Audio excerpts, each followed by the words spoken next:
Good morning, everyone. Welcome in. April the 1st, 2025. We're on day 91 of reading through the Bible in a year. And we are going to be in Leviticus chapter 4, Psalms chapter 1 and 2, Proverbs 19, Colossians chapter 2, and also Ephesians chapter 6, verses 10 through 20 to put our armor on. Good morning, Andy. Good morning, Terry. Good morning, Joey. Let's see, anybody else in the chat? I don't want to miss anyone. Looks like everybody. So good morning, everyone. Let me clear my glasses just a little bit here. I mowed yesterday, so my sinuses are terrible this morning. And mowed all day long yesterday, about 7 hours. I must have scratched my glasses. That's not good. I'll get some cleaner after on this. Anyway, let's get after this. The sin offering is the heading. Verse 1. Let me get a little sip here. All right, let's see. Verse 1. Now the Lord. Good morning, Duncan family. Greg, welcome in.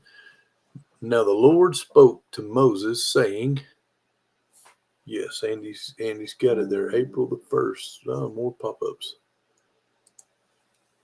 Now the Lord spoke to Moses, saying, speak to the children of Israel, saying, if a person sins unintentionally against any of the sins unintentionally against any of the commandments of the Lord in anything which ought not to be done, and does any of them, if the anointed priest sins, bringing guilt on the people, then let him offer to the Lord for his sin, which he has sinned, a young bull without blemish as a sin offering. He shall bring the bull to the door of the tabernacle of meeting before the Lord, lay his hand on the bull's head, and kill the bull before the Lord. Then the anointed priest shall take some of the bull's blood and bring it to the tabernacle of the meeting. The priest shall dip his finger in the blood and sprinkle some of the blood 7 times before the Lord in front of the veil of the sanctuary. And the priest shall put some of the blood on the horns of the altar of sweet incense before the Lord, which is in the tabernacle of meeting, and he shall pour the remaining blood of the bull at the base of the altar of the burnt offering, which is at the door of the tabernacle of the meeting. He shall take from it all the fat of the bull as the sin offering, the fat that covers the entrails, and all the fat which is on the entrails, the 2 kidneys, and the fat that is on them by flanks, and the fatty lobe attached to the liver above the kidneys. He shall remove, as it was taken from the bull, of the sacrifice of the peace offering, and the priest shall burn them on the altar of the burnt offering. Verse 11, but the bull's hide and all its flesh, with its head and legs, its entrails and offal, the whole bull he shall carry outside the camp to a clean place, where the ashes are poured out, and burn it on wood with fire. Where the ashes are poured out, and it shall be burned.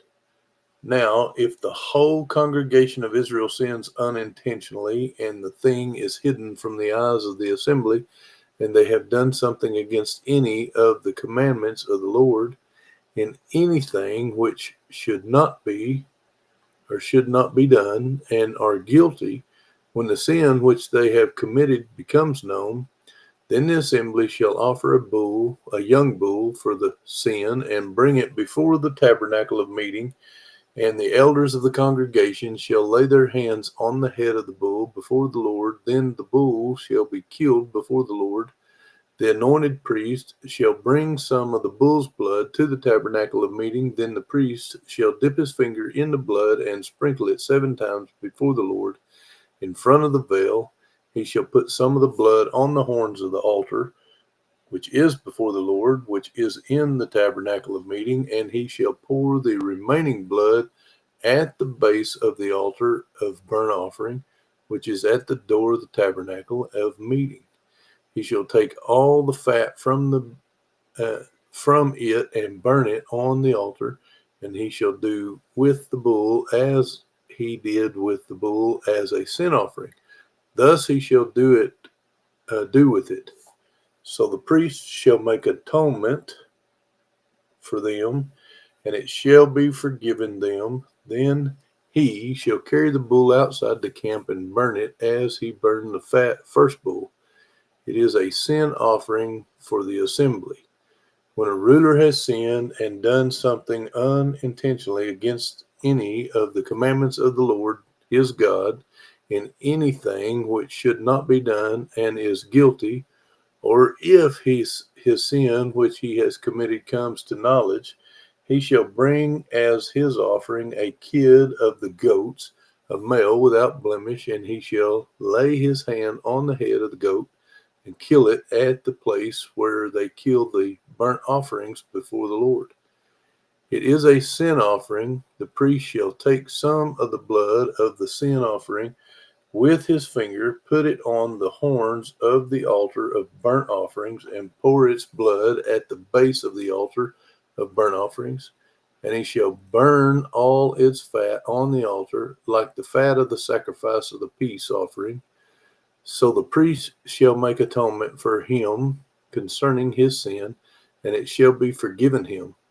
If any one of the common people sins unintentionally by doing something against any of the commandments of the Lord in anything which ought not to be done, and is guilty, or if his sin which he has committed comes to his knowledge, then he shall bring as his offering a kid of the goats, a female without blemish, for his sin which he has committed, and he shall lay his hand on the head of the sin offering and kill the sin offering at the place of the burnt offering.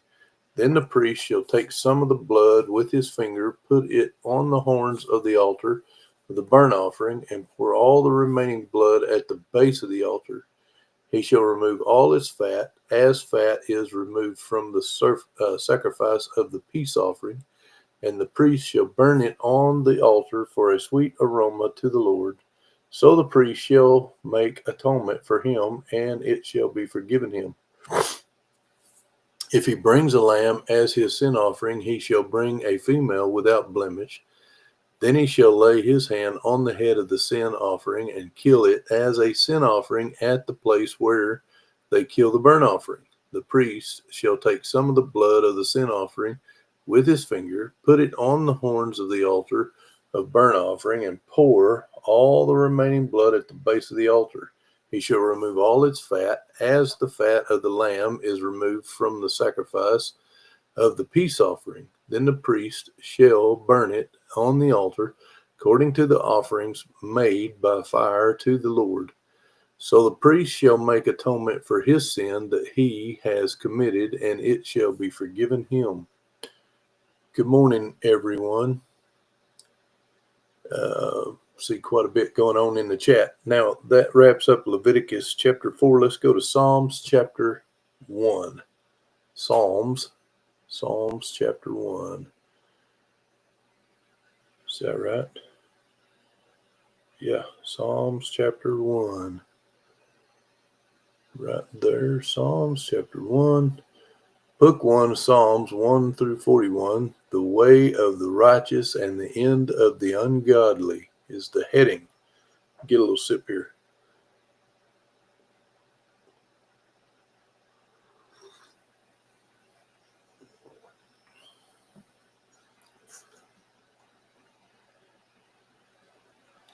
All right, here we go. Verse 1. Blessed is the man who walks not in the counsel. Hold on, got to pop up. Blessed is the man who walks not in the counsel of the ungodly, nor stands in the path of sinners, nor sits in the seat of the scornful, but his delight is in the law of the Lord, and in his law he meditates day and night. He shall be like a tree planted by the rivers of water that brings forth its fruits in its season, whose leaf also shall not wither, and whatever he does shall prosper. The ungodly are not so, but are like the chaff which the wind drives away. Therefore the ungodly shall not stand in the judgment, nor sinners in the congregation of the righteous. For the Lord knows the way of the righteous, but the way of the ungodly shall perish. And that wraps up Psalms chapter 1. Let's go to Psalms chapter 2. The Messiah's triumph and kingdom. Verse 1. Why do the nations rage and the people plot a vain thing? The kings of the earth set themselves, and the rulers take counsel together against the Lord and against his anointed, sayings, let us break their bonds in pieces and cast away their cords from us. He who sits in the heavens shall laugh, the Lord shall hold them in derision.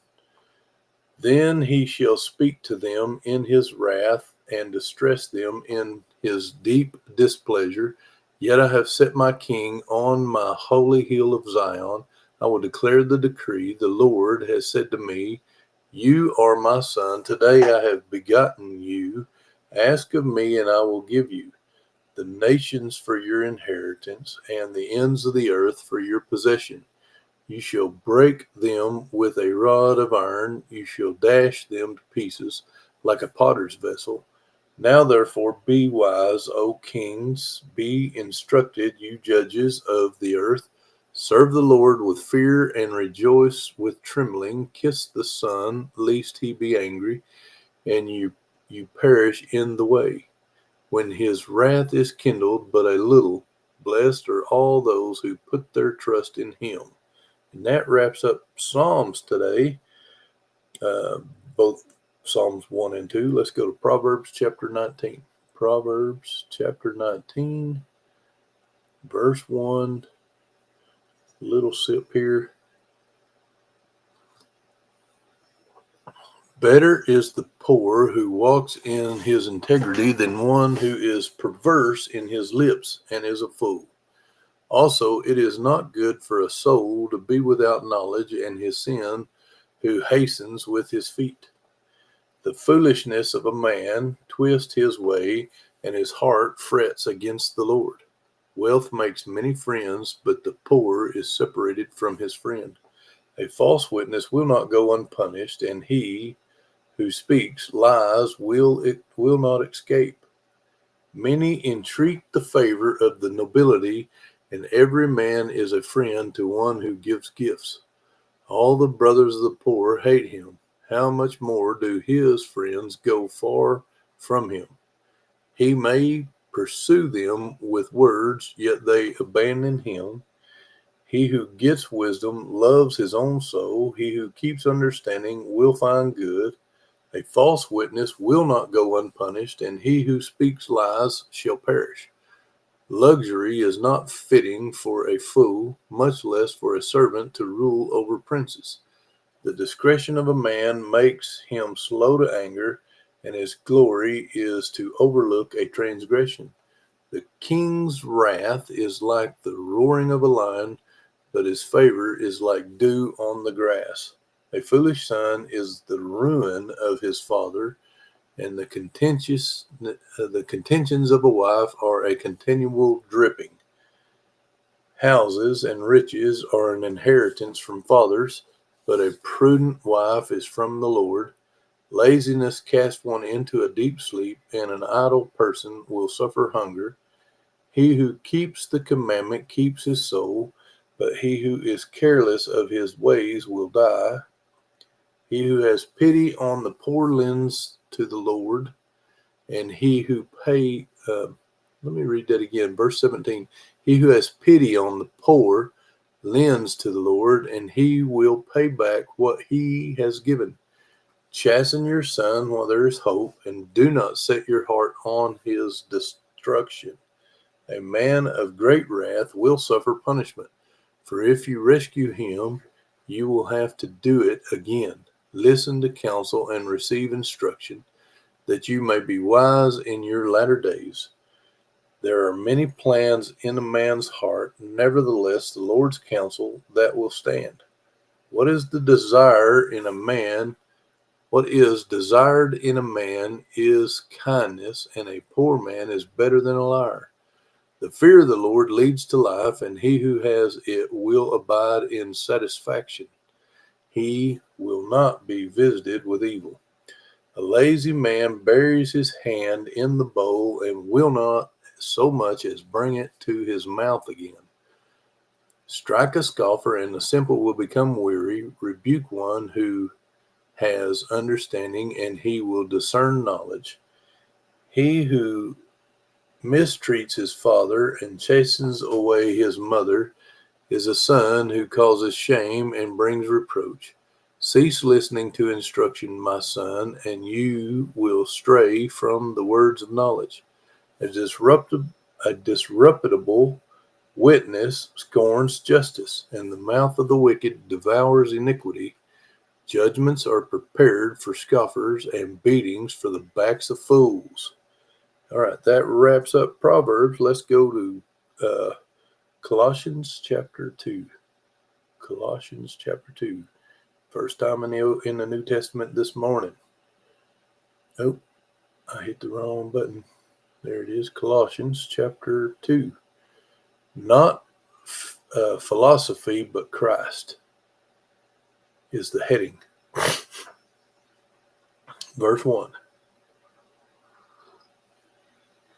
For I want you to know what a great conflict I have for you and those in Laodicea.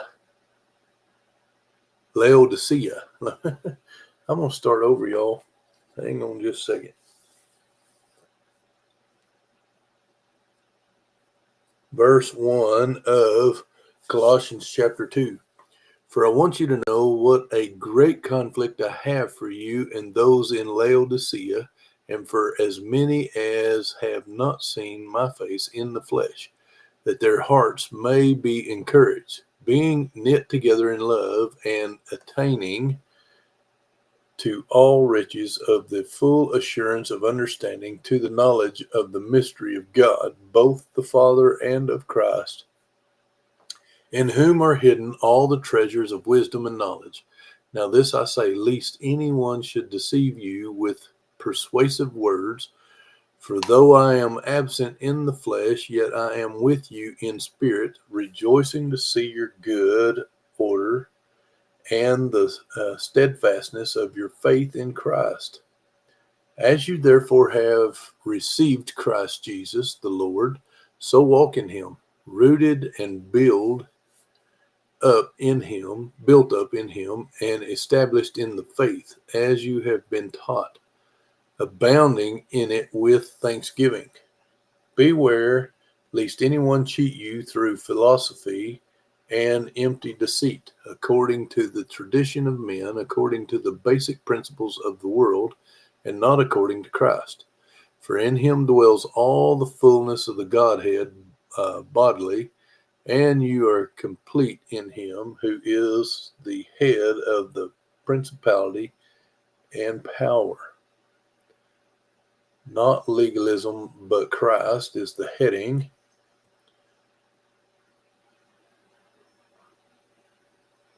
Thank you, Terry.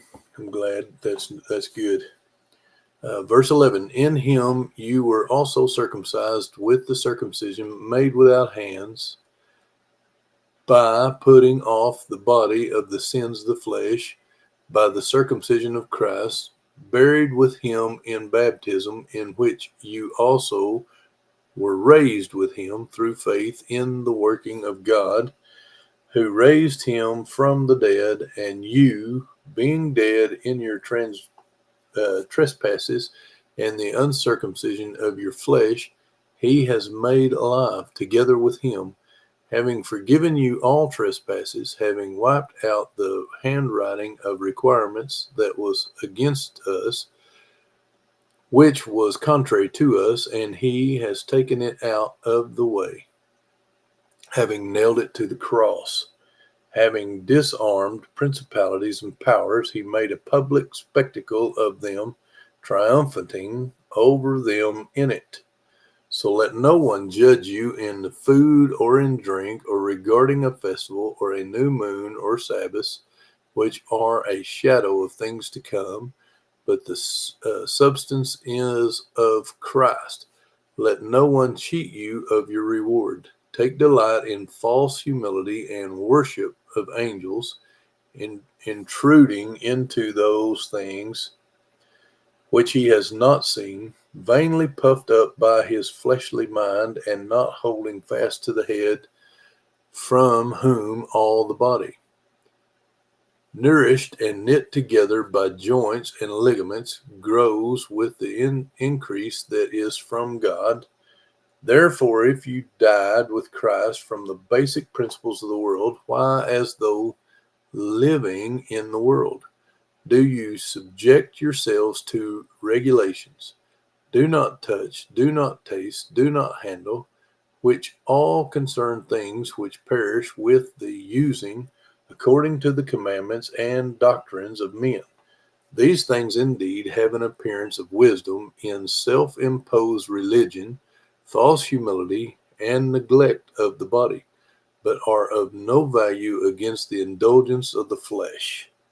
All right, that wraps up all of our chapters for today. Let's go to Ephesians chapter 6, starting in verse 10.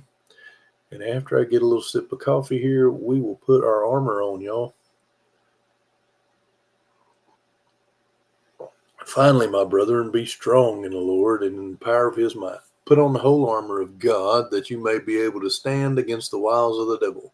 For we do not wrestle against flesh and blood, but against principalities, against powers, against the rulers of the darkness of this age, against spiritual hosts of wickedness in heavenly places.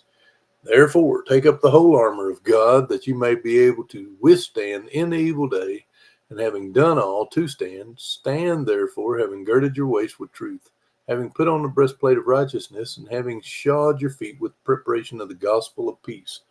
Above all, taking the shield of faith, with which you will be able to quench all the fiery darts of the wicked one, and take the helmet of salvation and the sword of the Spirit, which is the word of God, praying always with all prayer and supplication in the Spirit, being watchful to this end with all perseverance and supplication for all the saints, and for me, that utterance may be given to me, that I may open my mouth boldly to make known the mysteries of the gospel, for which I am an ambassador in chains, that in it I may speak boldly, as I ought to speak. All right, y'all, that wraps up today, day 91. Tomorrow, day 92, we will be in Leviticus chapter 5, Psalms chapter 3 and 4, Proverbs chapter 20, and Colossians chapter 3. Thank y'all for being with me this morning. I hope God blesses you through your day. I challenge you all to be a blessing for someone else today. And I love you, and we will see you again tomorrow.